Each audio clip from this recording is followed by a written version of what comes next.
Egi. Sebuah proses gol Go Egi. sangat cair. Egi Maulana Fikri ada lewat kaki kiri yang sangat indah. Sebuah proses Egi. gol yang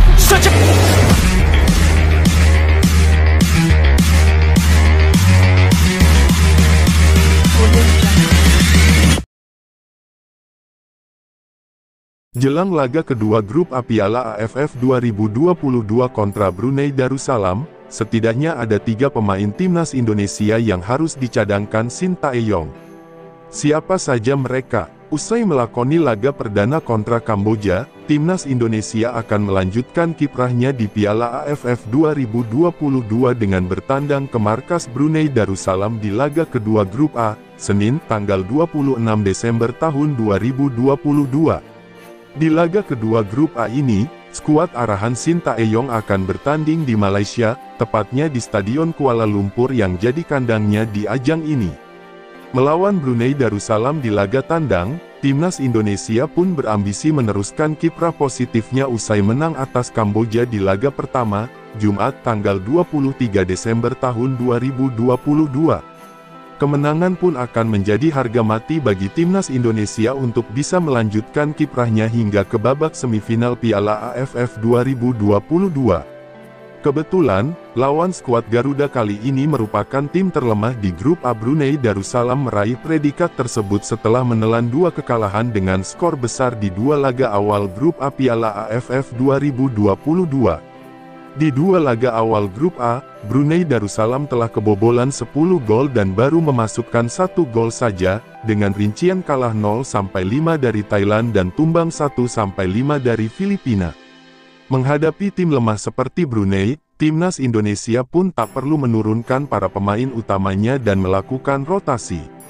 Lantas, siapa saja 3 pemain yang perlu dicadangkan saat melawan Brunei Darussalam di laga kedua grup A Piala AFF 2022? Berikut daftarnya. 1.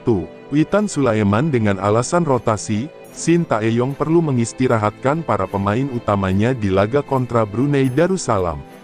Salah satunya adalah Witan Sulaiman. Pemain berusia 21 tahun ini tampil selama 82 menit di laga kontra Kamboja, dan membutuhkan waktu recovery di tengah padatnya jadwal Piala AFF 2022.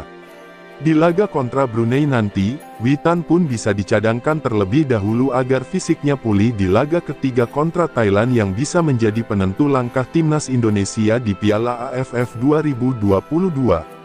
2. Ricky Kambuaya. Ricky Kambuaya menjadi salah satu pemain yang tampil penuh di laga kontra Kamboja. Ia bermain selama 90 menit tanpa tergantikan oleh pemain lainnya. Peran vital gelandang Persib Bandung ini sebagai pengatur serangan timnas Indonesia pun membuatnya harus menjaga kebugaran agar siap bertarung di setiap laga. Mengingat laga ketiga di grup A Piala AFF 2022 adalah melawan Thailand, Sintayong pun bisa mengistirahatkan Ricky Kambuaya secara penuh agar siap bertarung pada Kamis 29/12 nanti. 3. Jordi Amat. Di laga kontra Brunei Darussalam, ada baiknya Sintayong juga mengistirahatkan Jordi Amat dan memberikan posisinya kepada pemain lain. Pasalnya, Jordi Amat tampil penuh di laga kontra Kamboja dan juga telah terkena kartu kuning, yang bisa saja membahayakan jika ia mendapat kartu tambahan di laga kontra Brunei. Apalagi usia Jordi Amat tak lagi muda, yakni 30 tahun. Sehingga agar bisa tampil prima, ia membutuhkan waktu untuk pemulihan agar siap menghadapi Thailand di laga ketiga grup A Piala AFF 2022, Kamis tanggal 29 Desember tahun 2022.